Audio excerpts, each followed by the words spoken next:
Well, welcome. My name is Lena Guado, and I'm from the Office for Education Abroad, and I'm here to welcome you to the Gilman Scholarship Information Meeting.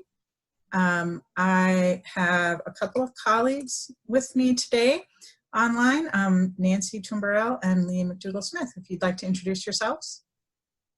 Hello, everyone. So I'm Nancy. I am a senior at MSU in the College of Social Science. I am also a Gilman Alumni Ambassador for this year. So I am a resource if you have any questions. That's kind of what I am doing this year as an ambassador. I'm Lee McDougall-Smith. I'm from the Office of Financial Aid, and I work with Education Abroad related to the awarding and financial aid for programs. Okay, so for the agenda today, we've done our introductions. Then I'm going to talk a little bit about education abroad at MSU, just to give you a brief overview of that. Lee will be going over financial aid and how it applies and works for education abroad. And Nancy will go over the details about the Gilman International and Gilman McCain scholarships. And at the end, we'll go over the questions that people have posed. If you'll notice in the box, there's like a menu there, there's a Q&A box. So if you have any questions as we're going throughout the presentation, feel free to type them in there. If I can, I'll try to answer them in the question and answer box, or we'll answer them at the end of the Q&A. But just to get, since this is a webinar and not quite as interactive as a meeting, I thought I'd do a poll just to get a little bit of information about who you are. So if you could fill out the poll and just take a couple of minutes there. Had you considered studying abroad before you heard about the Gilman Scholarship? And it looks like almost everybody's voted. So one more person if you want to join in. Okay, otherwise I'll just end the polling now. So it looks like, yeah, most of you had already considered going abroad and just looking into the Gilman as a way to help you fund. So that's wonderful. Oh, here, sharing the results. So, so I'll have one more poll a little bit later, but in the meantime, I just wanted to do a quick survey. And I did see somebody had their hand raised. Who was that? Attendees, did you have a question, or do you want to put it in the Q&A? Box? No? Okay. Maybe it was just a, okay. So if you have a question, like I said, just put it in the Q&A when you're ready. Okay, so I'm from the Office for Education Abroad. I'm Lena Guado, and I'm going to talk to you just a little bit about education abroad at MSU. So we're very proud of the work that we do here at MSU. We're one of the leading institutions for education abroad. We have over 275 programs in 60 countries on all 7 continents, under normal circumstances, I should say. We've had made lots of adjustments over the past year due to COVID. But we are still very proud of all the work that we do, and we're working towards including as many opportunities as we can in the coming semesters. Our programs include study, research, intern, and service learning abroad opportunities, and you can do those programs for short term, meaning usually winter break, spring break, and summer, or longer term programs for semester and academic year. These are academic programs that you earn credit for, and we have some programs that are major specific, some that are allowing you to get general education requirements. There are some honors options. So there really is, we always say, don't forget the study and study abroad. It is a study program. You are earning credit, and it will help you make progress towards your academic degrees here at MSU. Since you're coming into the Gilman program with questions, we thought we'd mention for cost factors, there's some things to consider. And there's lots of resources on our website under the cost and financing page, so I encourage you to take a look at that. But each program cost, there's going to be a wide variety. Some are going to be similar to the cost of MSU, and especially exchange programs and things like that will be more comparable, and then you have to add in the cost of airfare and spending money. But others, like maybe a little bit more depending on the cost of living and what kind of services are being provided on site. If it's a faculty-directed program, there may be field trips and activities. You might be staying in a hotel versus in an apartment. and you're also contributing towards supporting the faculty member to be there. So those can add to the costs as well. So there are funding opportunities. The Gilman is one. It's a national scholarship, but financial aid can apply, as Lee will talk about later. And then within MSU, there are scholarships through the Office for Education Abroad, the colleges, and many of the other units on campus, like the Resource Center for Persons with Disabilities and others. And we have some tips for fundraising opportunities and ways that you can help support your the cost of your program. So do take a look at that on our website as well. And in this age of COVID-19, we definitely, we're always worrying about and conscious of and taking care to ensure that students have the best opportunities for a healthy and safe experience abroad. But we did have to cancel our programs over the summer. We brought students home in the spring, and we don't have anyone going abroad in the fall. But we're moving forward with spring semester programming and with summer 2021. So please keep an eye out on our website. But there is a link to our coronavirus information here, and you can get up to date on what we have going on and what's going to be possible for summer 2021 and spring as well there. So do keep in touch. But we have 24 on-call emergency support when our programs are in session. We monitor the events that are happening, and we train all of our program directors. We lead pre-departure orientation, where we talk about how to mitigate risk. We have emergency plans in place, and we do a lot. And then every student has international health insurance when they study abroad. So we do pay lots of attention to health and safety. So we do have some opportunities for you to get more information. You can check out our website, educationabroad.msu.edu. And we have remote advising throughout the fall. Our office will be open for limited hours in the afternoons this fall for one-on-one personal advising, but you can do remote advising if you're not in East Lansing by going to the link on here and requesting an appointment. So please get in touch with us for the program part of the application process. You do need to choose a program and have an idea of what you want to do before you submit your Gilman application. So I'm going to turn it over now to Lee McDougall-Smith from the Office for Education, Office of Financial Aid. Hi, thanks, Lynn. So I'm going to go over some general information about financial aid. If you do end up going on a program, it would be, well, we'd work more face-to-face or in person to get that figured out for your specific programs. But and if you want to go to the next slide. So with the financial aid through our office, you do have to submit a FAFSA, which you can do on the site showing on the slide here. Most likely, most of you already done that for the current academic year, which is the 2021 academic year. This FAFSA that you've filed is good for this fall, the spring, and the upcoming summer semester.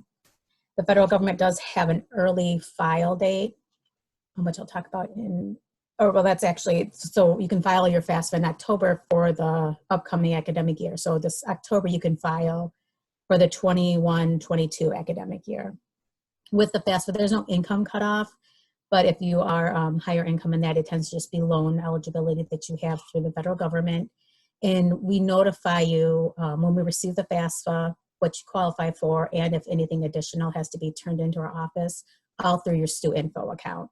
So once you file the FAFSA, you'll want to check your StuInfo regularly for any updates from our office. Next slide, please. Like I mentioned previously, a lot of what we're able to assist with is federal loans or Parent Plus loans or alternative loans. These are the four main types here on the slide. The subsidized loan does not accrue interest while you're in school, so it is the better of the loans. The unsubsidized loan does accrue interest as soon as it's applied or dispersed to your account. Those two types of loans are loans students can take out in their names to assist with their educational expenses. The Parent Plus loan is a loan your parents can apply for to help you pay for educational expenses. It is something your parents take out. It is credit-based, and you also apply for that with the federal government. Private alternative loans, you can apply through a variety of lenders. A lot of people go through their current banking or financing institution for that, but you apply with them and they do work with the college to find out, if it's approved, what amount you can use for that. In the summer semesters, a lot of times by that point, the only loans we're really able to help with is a Parent Plus loan or a private loan in the summer semesters. Next slide, please. Our office does help students out with short-term loans. If you're having to purchase your airfare or for the programs with the federal aid, we can only release that aid 10 days prior to the start of your semester. So if you want to purchase your airfare earlier than that 10 days, we can help with short-term loans. Normally the max amount we can do is $450, but if you are doing an education abroad program, we get a cost sheet from it abroad that shows the estimated cost for the airfare, and we can increase the short-term loan to the amount of the airfare. To receive the short-term loans, you have to have a clear credit check with the college, so that means no bad checks, no holds on your accounts, whether it's from Olin or parking services, and no short-term loans that were written off previously. The loans do have to be paid back in 60 days. You pay those back to student accounts, and you must be registered in the current semester in order to qualify for a short-term loan. Next slide. There are two types of budgets that we work with education abroad. The main thing we look at with federal aid is you have to be earning credit with MSU, or has to be a course with that. So they're the direct enroll programs where your tuition is being paid here to MSU, being charged your MSU tuition, and then the non-direct enrolls where you're paying your tuition to the host institution. As long as you're doing one of those two types of programs, we're able to award federal aid towards your program.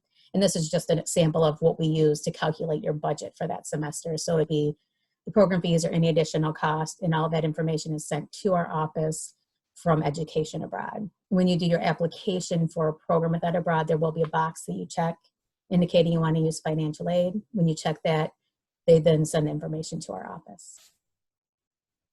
Next slide, please.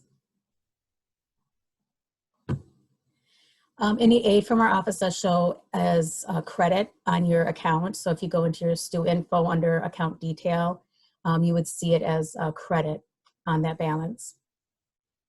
Accepted aid or loans will appear as anticipated aid if it's earlier than the 10 days before the start of the semester. Once we get into that 10-day window, then you will see it as a credit on your account. To receive federal loans, you have to be at least half-time, which is 6 credits. You have to complete your entrance counseling. You only have to do that once. Once you do that, it's good for your full-time here at MSU. And then you also have to sign a master promissory note, which is an agreement to pay the money back to the government once you're done with your schooling. Both of those, like I said, once you do them one time, those are good for your full-time attending MSU. And this gives you the website that you can go to complete those. When you go into Stu Info, if you accept any loans through there, it will also provide you a link to the site to complete those also. Next slide. Here is just the information on our office hours. Currently, we are not doing any face-to-face appointments, but we have a lot of our information and services available on our website. And then our phones are available Monday through Friday from 9 to 4:45. And then you can always email our general email at finaid@msu.edu, and we'll reply to you usually within a couple business days. Next slide. Thank you. Hello. So thank you guys so much for being here. I'm just gonna jump right in and tell you a bit about the Gilman Scholarship. So as far as general info, the Gilman is a U.S. government scholarship. It is actually housed in the Department of State. It was started in 2001, so it's quite young, but it has sent over 31,000 students abroad. And this actually makes it the biggest study abroad scholarship for U.S. undergrads. So what this really means is that whether when you're abroad or when you're coming back and looking to connect with other students, you have a huge network and a huge support system. So next. So the Gilman, oh, can you go back one? Sorry. So the U.S. Department of State. Gilman is in part of the U.S. Department of State because it really sees studying abroad as a form of diplomacy, individual to individual diplomacy. When you go and you meet people, you're not only representing yourself as an American abroad, but you're also learning from other people, and that really counts once you move on to your career, once you move on to other stages in your life. So that is why Gilman is part of the Bureau of Educational and Cultural Affairs, which actually has a host of programs and sends students abroad. So before we get into the numbers, before we get into all the technical information, I just want to quickly tell you a bit about my experience abroad. When I went last year, I studied abroad in Tokyo, Japan through MSU's Waseda program and exchange program, and it was amazing. And one of the things that, when thinking about that experience, I asked people to think about when they're deciding to study abroad, and when I'm thinking about my experience, is how much is studying abroad worth to you? So far away, other than, the cost of your plane ticket, the cost of your program, how much are you willing to, I suppose, sacrifice? You won't have the chance to be there for celebrations and milestones, and you will miss out on opportunities either on campus or, I suppose, in this situation, wherever you are.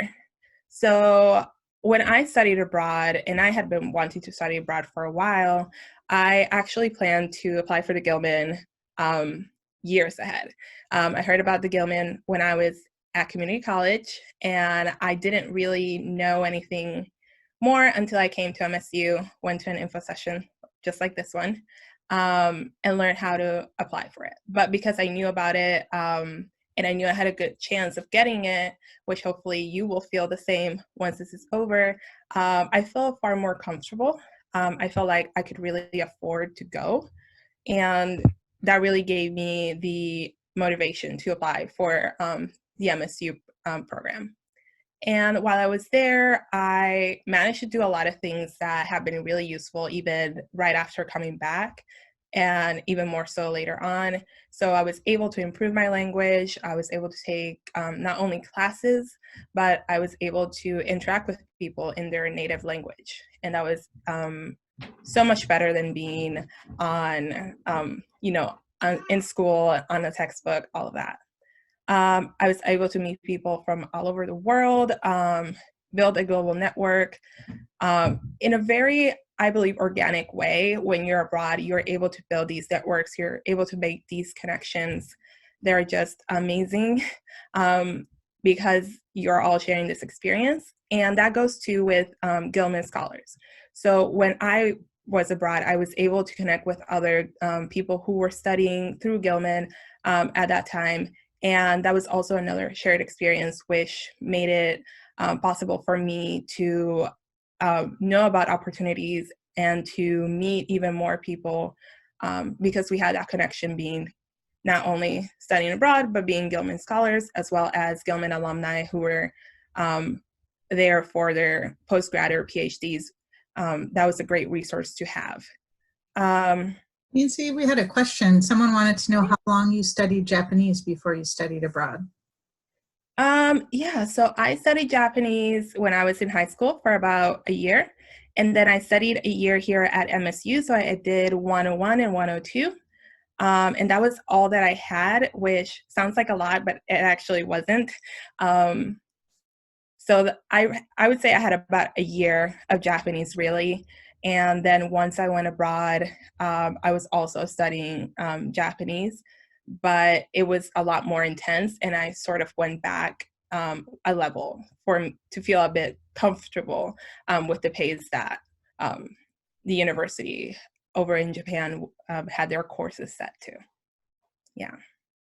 So yeah, it was a great experience. I was able to, like I said, learn more, make this network. I was able to volunteer work on social issues, which was a huge deal, very close to me. And I didn't know I would have that opportunity. When I went in, I wasn't thinking about those sorts of opportunities at all. I was thinking of more like language-based, school-based.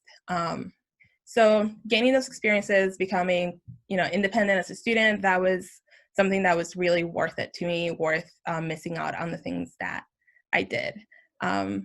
So I guess I want to make sure that you guys know how to make that possible with Gilman as well. So next slide, please. So here are the numbers. Gilman is impactful. These numbers show it. It has a very wide reach. So our alumni, they really come from all over the country. I even want to say from all over the world. Of course, you have to be a US citizen. But like me, I was not born a citizen. I became one. I was able to get to Gilman. So if you feel like maybe you're not able to, you might not be able to get it because of one thing or another, I would say keep in mind that the Gilman is really trying to empower US undergrads from all sorts of places to be able to study abroad, whether your minor or major is underrepresented in study abroad, or whether even the country you're going to is quite underrepresented. That is something that Gilman focuses on. So up next, the Gilman awards up to $5,000, and that is for fall, spring, summer, winter, or the academic year. So you actually have a very wide range of choices when you're choosing your study abroad program. It can be multi-country, it can be one country. I believe it has to be at least 21 days for it to count, but otherwise there's a lot of flexibility. Whether it's an internship, that also is covered by the Gilman. And I wanna let you guys know that, for example, in the 2018-2019 cycle, Gilman awarded 3,000 awards, so that is quite a lot. And aside from that $5,000, there's also the Critical Needs Language Award. So next slide, please. The Critical Needs Language Award is a supplement of $3,000, and it is a bit different than if you're just applying for the Gilman, because you do need to submit an extra essay, and you do need to take a proficiency exam at the end of your time abroad. So you go abroad, you really need to focus on learning that language, on gaining some proficiency, but once you're done there, you do get a certificate that certifies that you have a certain level in that language. So that can be very useful if you're planning to use it for a job or something of the like. And those are the languages that are currently in the Critical Needs Language Award, but I would really emphasize checking the website before you apply for it, because those may change.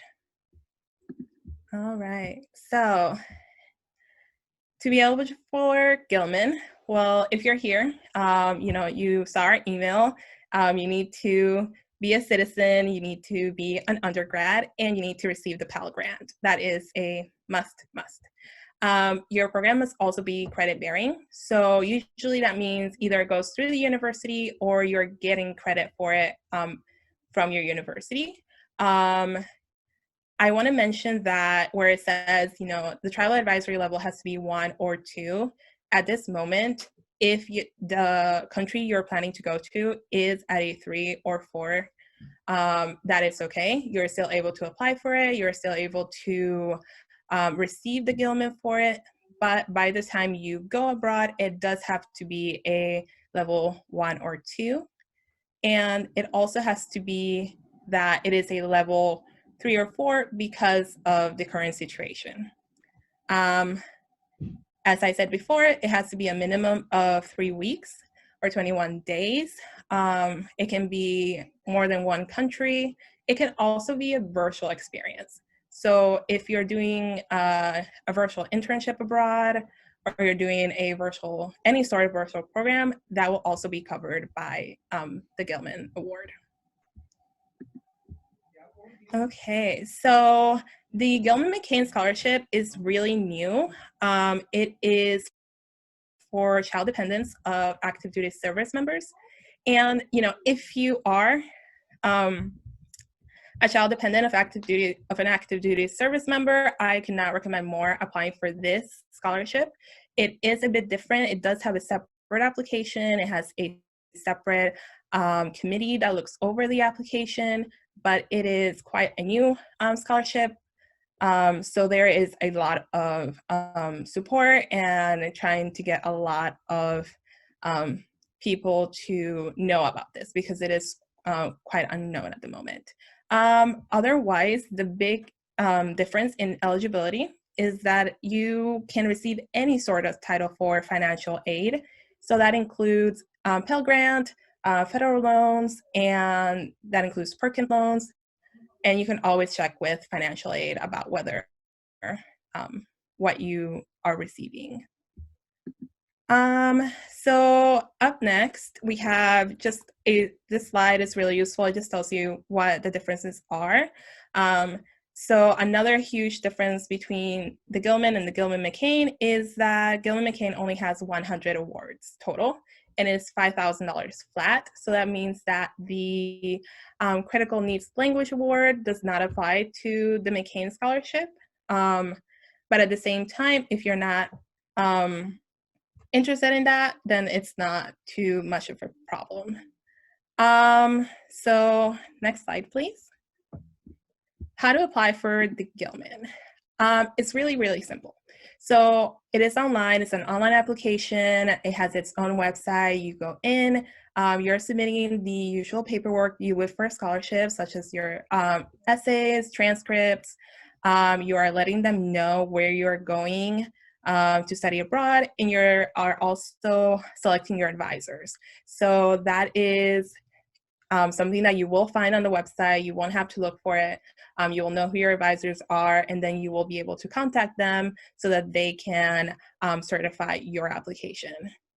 And I believe that is actually Lynn. It was for me. So you already know. That's correct. Yep, I'm one of the advisors that can sign off on your certification as a study abroad advisor. And there's 2 of my colleagues as well. So it's really not a problem. You can choose any of us that are listed. And for financial aid, Lee is listed and her colleague Jacob as well. So whatever mood strikes your fancy at the moment, feel free to choose. And then as long as we have access to your program information, either through having submitted your application online through us, or you can send us information by email about the program you're intending to go on, we can verify that it's an eligible program and the dates and things like that on your application. So. Mm-hmm. Yeah, so quite an easy application process, honestly. The biggest thing that you will probably worry about is how to write your essays and how to write a good one. And I do see that somebody has their hands raised. I don't know if there's a question you want to submit through the Q&A or if, let's see, not sure how that works. Oh, I do have a question. It's like I'm an emancipated minor, so I didn't know if this scholarship was only for like people who are dependents. For the Gilman McCain Scholarship, you mean? Yeah, is like because you said that for military dependent families, or like is this only for military? Yeah. So it is only for child dependents, right? Sorry, there's 2 scholarships we're talking about, and I know it's a little confusing. One is the Gilman International, which is the long-standing program that has been around for 15 or so years. That one, the only requirement, the big requirement is that you have to have Pell Grant eligibility. There's no requirement for anything to do with the military.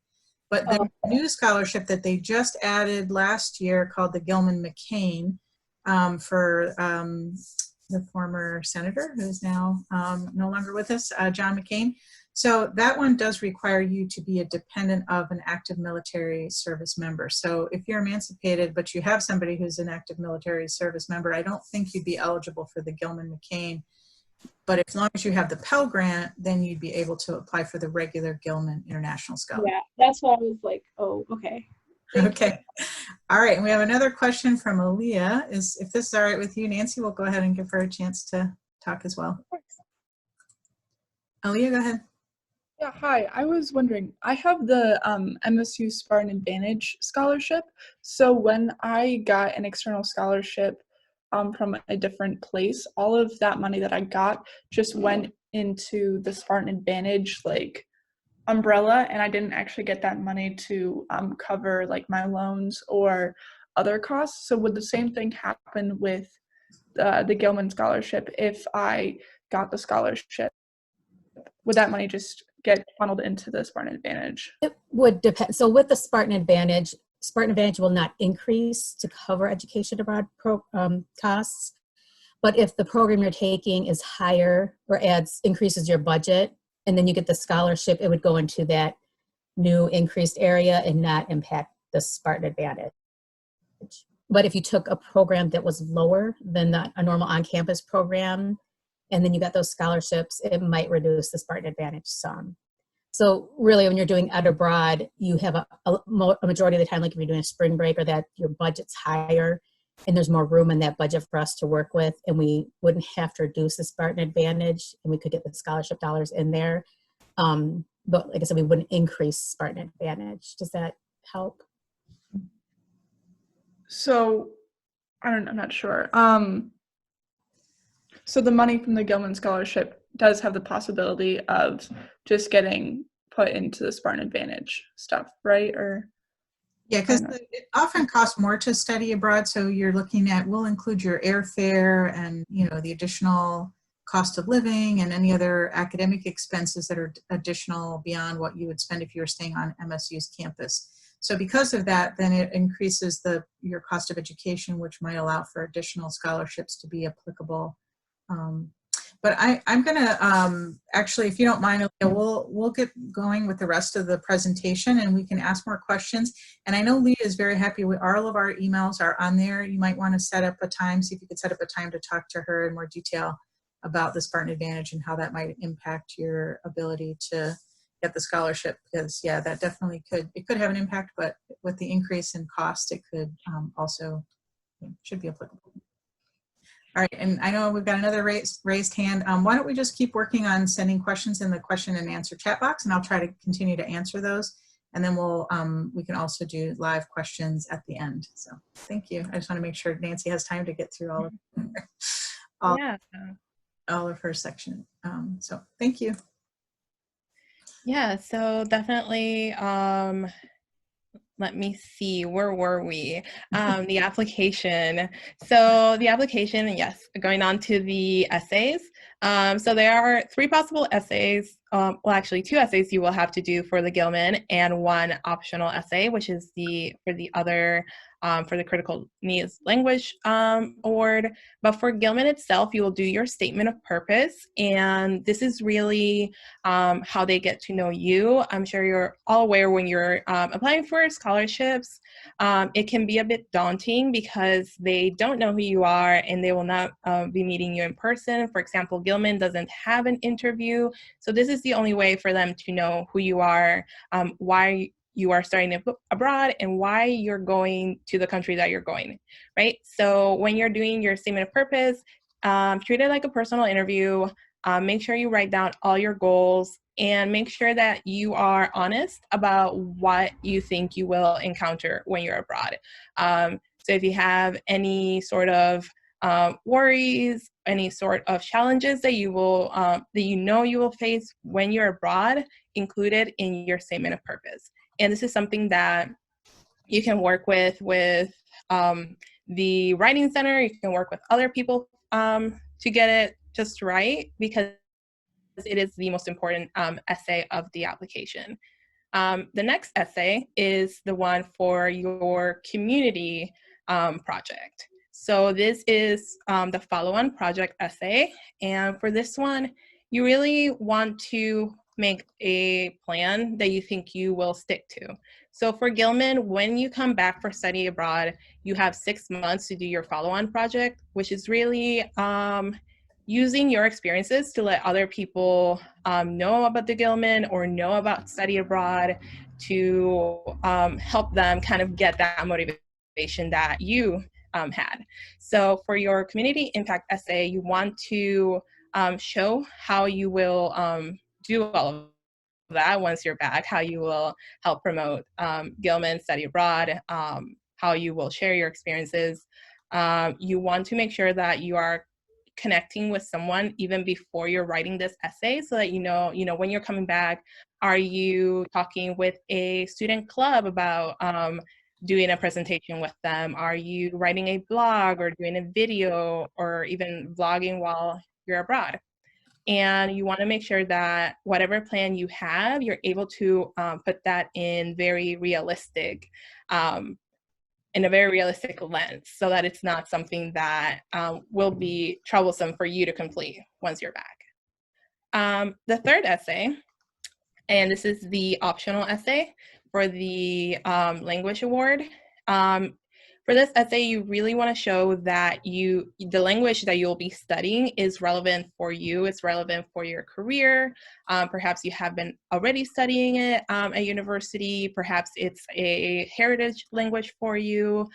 You want to make sure that you really convey why it's important for you to study this and why it's important for you to be even more proficient in it. Always tie it back to what you wrote in your statement of purpose. This essay is really, I would say, a bit of a mystery to most Gilman applicants, because most Gilman applicants may not really deal with this. So I would say reach out to anyone who has gone through this application process before and get some tips from them. And of course, you can contact me and I can direct you to people who have. But this is one where you just want to show how passionate you are about the language. So next up, we have the selection criteria. And this is not a scary concept at all. So just going through it one by one, when we're looking at your application, so when the Gilman team, the selection panel is looking at the application, they're looking for, the impact of the program and the destination on you, on your career, your goals. Make sure that, wherever you're going, it's because it makes some amount of sense.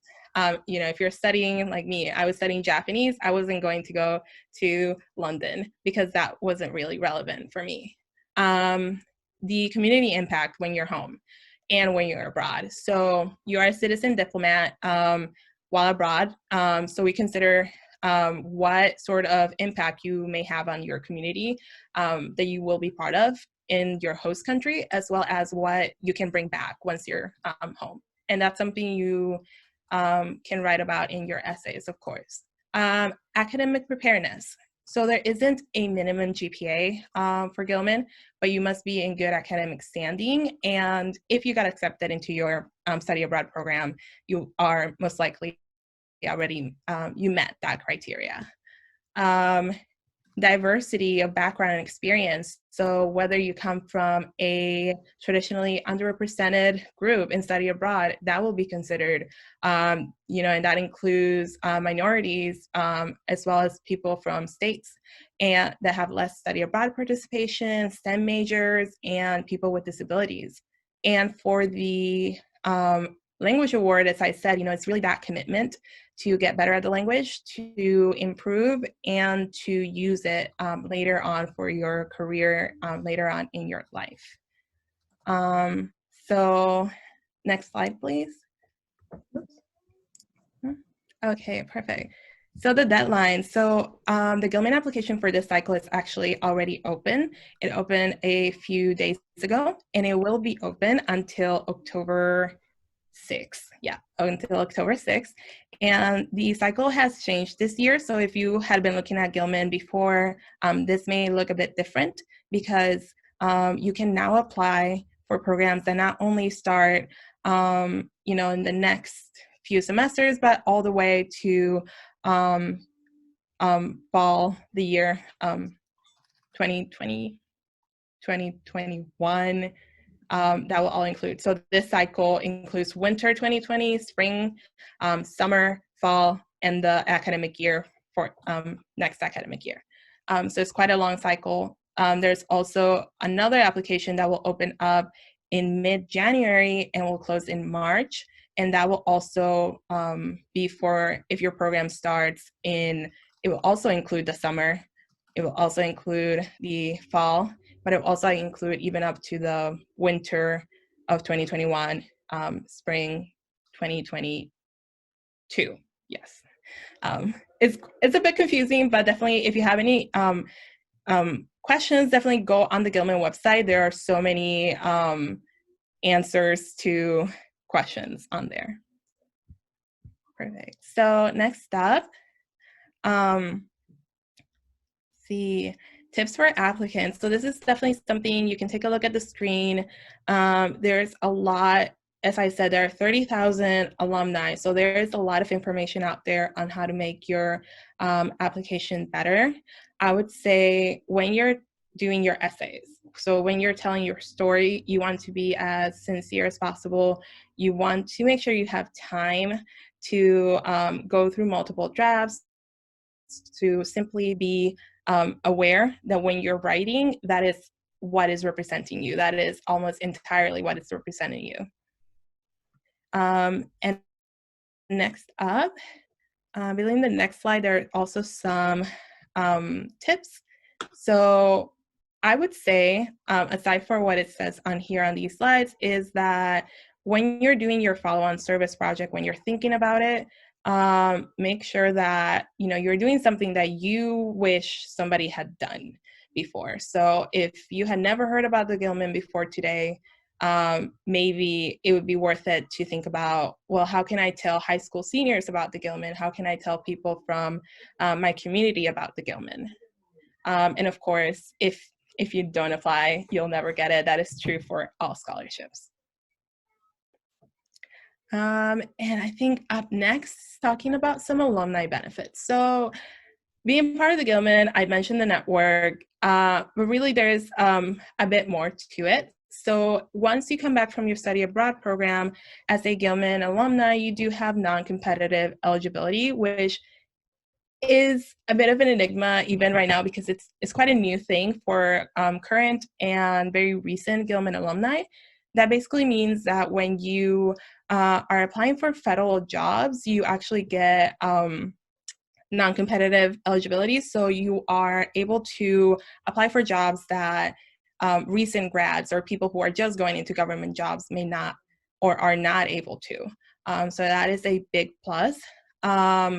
There is the Alumni Ambassador Program, which is what I am currently a part of, which gives you the opportunity on normal situations to go over to Washington, to meet the team, to also be able to talk to congressmen and senators about the Gilman and make sure that, this great program, which will hopefully have helped you study abroad, will continue to do so for other people, as well as workshops and events that you can attend, for the rest of your life if you wish, that will help you meet people and that will help you gain skills. And I believe we're coming up on our last slides. Stay connected. Gilman has social media handles everywhere. And if you have a question that you think, you just want to ask real quick, you can always tweet it. You can go on Instagram and ask it. And you can see so many helpful webinars on the YouTube page, on the blogs. It is really, there's a lot of information out there. You just have to go ahead and look for it. And I believe we have some other resources that you can find as well through the Gilman website. But since the Gilman is a U.S. government scholarship, we like to think of it, you start in Gilman and you can go on and get all these other amazing scholarships to continue to study abroad, to continue to learn other languages. So you have such as the Fulbright, which is also a grant to study abroad, and Boren, which is for graduate school, as well as the Critical Language Scholarship, which is a summer program to really focus on one language and gain proficiency in it. So once you're done studying abroad, there are so many ways you can go, and being a Gilman scholar can really help you keep going and keep getting these other scholarships. And lastly, here's the contact info for Gilman. I know you guys have our contact info, but if you want to reach the team directly, you can also, email or call them. Yeah, I believe we have time for some questions now. Excellent. Thank you, Nancy. This is Lynn again. I've been trying to answer questions on the chat Q&A, and I apologize. I didn't have my mic muted at one point, so hopefully my background typing wasn't too distracting. But I will ask out loud a few of the questions that I haven't had a chance to type in responses to yet. One was about, again, your Japanese, Nancy. Did you continue to study? Have you continued to study Japanese since you've been back? Are you studying it this semester? And another student asked if you had all of your classes in Japanese while you were in Japan. Yeah, so I think I might have written something on the first question, because yes, I have continued to study Japanese, and this might go a bit into my specific program, but I went through the Waseda program, the Waseda exchange program here at MSU. So what that meant was that all my classes were through the School of International Liberal Studies, or SILS. So they were all in English. They were all targeted towards an international student base, as well as helping students learn English. So although the classes were very diverse with students from Japan and internationally, they were all in English. As far as my Japanese language, I did continue to study it. I felt much more comfortable self-studying now that I have had around 2 years. And also, my classes didn't directly transfer, so that means that in order to prove that I have studied more Japanese, I have to take an exam at MSU. So I've been studying Japanese this summer, but I will fortunately not be studying it this semester. All right, so we got those. Someone asked for some clarification on the language scholarship.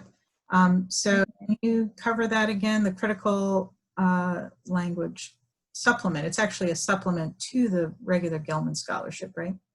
Right. So the Critical Needs Language Award, so it's not a scholarship award, is basically if you are studying a language, if you want to study a language. And that is, I would say, that's maybe your major, that is very useful because you are abroad. You get that funding to go abroad and learn as much as you can. And when you're back home, then you have the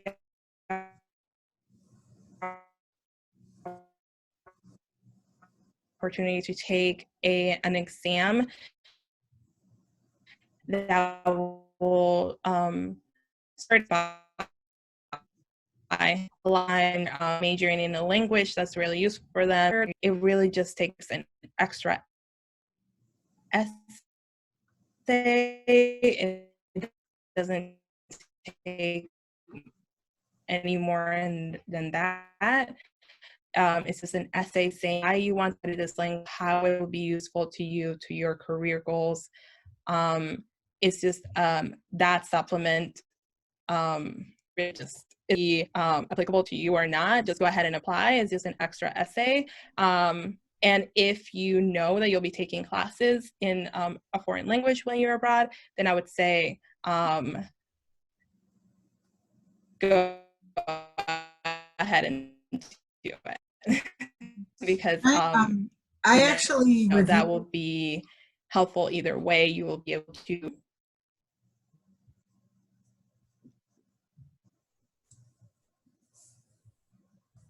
I'm sorry. Sorry, Nancy. My internet was getting wonky, but I was just going to say that I have reviewed the applications 1 year for the Critical Language Scholarship, and it was really interesting because we just had to review all of the applications. I think we were able to award 5 of the critical language supplements to the applicants that we had in our pool, but then we also gave regular Gilman scholarships to another, however many, 20 students or so from our applicant pool. So it's you can get either just the Gilman Scholarship, even if you're studying in a program that offers the language within the critical language pool, or if you submit your essay, you'll be considered for the supplement, which would just add up to an additional $3,000 of funding to the scholarship. Mm-hmm. All right, let's see. So someone was asking about the Waseda Exchange. That is an academic year program, right? So, or do they offer it for the spring semester also, Nancy, do you know, or is it just for the academic year?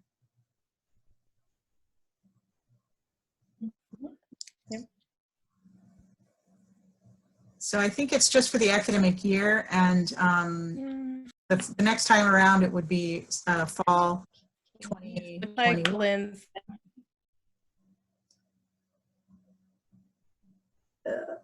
My internet's being bad, I think.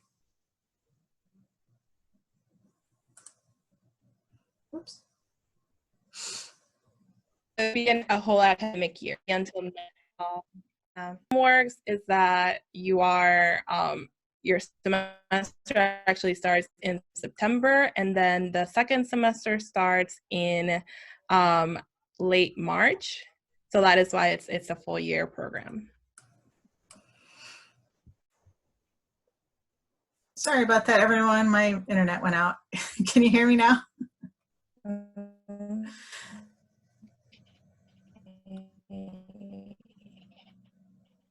All right, so we have one more question that I can see now. If you have Sort of. because financial aid is a messy, could you still apply for the scholarship and apply that to spring semester when the hold should be off? Yeah, so that is possible as long as you have the Pell Grant during the time that you apply for the scholarship or during the time that you're abroad. So don't worry about what everything looks like on your financial system here at MSU. Lee should still be able to review and verify that you have the Pell Grant for the time that you're applying. Is that right, Lee? Yep, as long as you've submitted the FAFSA to our office when you do the Gilman application, we get notice, we could go in there and let them know that you do qualify for it, even if you have what's on your account. And Lee, it looks like we have another question about the Spartan Advantage. I know you talked about that a little bit already, but could you talk a little bit about that again, just to clarify, for students who have the Spartan Advantage, how does the Gilman Scholarship work? So with all this is going to be case by case for it, but with the Spartan Advantage, the Spartan Advantage funds will not increase for education abroad. So if you get, we get the budget information for the program you're going on, we update your budget in our system, and then with your awards, a lot of times what we are able to fill that gap with is loans. So we wouldn't allow your Spartan Advantage to go higher than what it would for a normal on-campus program. So once we create that increased budget and there's room, if you get these scholarships or other funds, then they go into that area, and hopefully then that wouldn't impact the Spartan Advantage. But to be specific, I have to answer pretty general on it because it's going to be really based off the program you do, the cost of that program. But a majority of the students that end up, from what I've seen, getting these funds and going, a lot of times they do that in the summer. Spartan Advantage isn't available in the summer, so getting these scholarships is not going to impact it at all in the summer semester. The only time you might see an impact is if you do like a spring break program. Even then it's rare because, like Lynn said, you're paying for airfare, you have additional meals, you have other costs that you're having to cover that gives you this higher budget where we're able to put those outside scholarship dollars into and not impact your Spartan Advantage. So I can't guarantee it won't be, but a majority of the time it is not impacted. Does that help? Is that good? So someone asked about the Pell Grant. Would it be possible to ask an advisor to see if you qualify for the grant? What I'll tell you is you should be able to go onto your STU info and find your financial aid packaging. And if you look on there, you should be able to see if you have a Pell Grant listed. And if that's the case, then you're eligible. I are having trouble finding that, though, feel free to get in touch with anyone from the financial aid office. I know they have the online remote advising available, and they can help you figure that out. Also, if you received the email this week or last week that we sent out, that was only sent to Pell eligible students. So you would not have been pulled on our report for this email unless you were receiving Pell Grant. Mm-hmm. We had another question about the study abroad opportunities. So you can search for our programs. We have a searchable database, and it's at our website at educationabroad.msu.edu. And there's a button, like a box you can find that says program search, and you click on that and it'll give you our database where you can search for programs. You can search by time frame. You can search by academic offering. You can search by country. You can search by program, the college that sponsors the program. And so definitely take a look. And we do offer remote advising, so you can go on our website and make an appointment for remote advising for help, because it can be a little overwhelming when you're looking at the 275 programs or so that we offer usually each year. And someone was asking in the chat also about how to find out about the costs. So each of our programs will have a tab, a series of tabs about the academics and various parts, housing and things like that. And there is a tab for costs. So if you click on that, you should see either the current costs, or it might be last year's costs if we haven't finished updating the budget for this year. So you can use that as an estimate on your Gilman application. And, or if you're having any trouble finding like the dates for the program you want to do or the program budget, you can always contact our office. We have a general email address, is abroad@msu.edu, or you can email me and we can look up that information and send it to you. Because they will ask you for the dates for your program as well as your the program costs. And you can just do an estimate if it's not firmed up yet, and then they'll just ask you to confirm it as it gets closer to your program start date. So, does anyone have any other questions? I think I've gotten through all the ones that were in the chat box, in the Q&A box, and we're getting close to the end of our hour. So if no one else has any other questions, then we'll go ahead and conclude by saying thank you so much. I will be sending out the PDF of all of the slides from today's presentation. It includes all 3 of our email addresses, so you're welcome to message us with any follow-up questions. And hopefully my recording worked for this, and I will put that up online and send you all a link to that in case you want to go back and review any of the parts of the presentation that you want clarification on, or whatever that might be. So yeah, any final words, Lee and Nancy?